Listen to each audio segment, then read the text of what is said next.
Welcome to Pindar Poetry. We hope you learned something new. You start by confirming the essentials. Hardware works and BIOS audio is enabled. Once done, update packages and make sure you're in the audio group so permissions aren't the blocker. Install ALSA utils and Pulse Audio now if they're missing. Then run ALSA Mixer in a terminal to inspect levels and mutes. Use F6 to pick your card. This immediate setup prevents common permission and package problems and gets you ready for targeted fixes. Next, you diagnose the middle layer.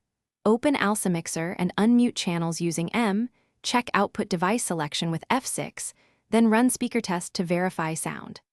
If Pulse Audio behaves oddly, restart it with systemtool user restart Pulse Audio or kill all Pulse Audio and let it auto-spawn. For persistent kernel-level problems, save and restore ALSA state with sudo alsactl store and sudo alsactl restore, or reinstall. To finish, open PavuControl and set the correct output profile, then move each application stream to that device so audio routes properly. Make sure volume levels are up and not locked by hardware.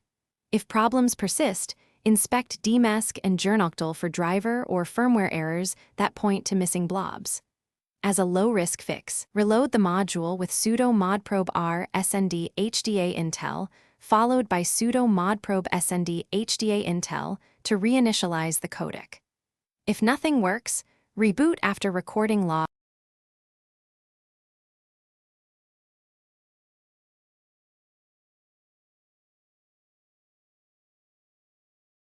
Thanks for watching. Consider subscribing if we helped you.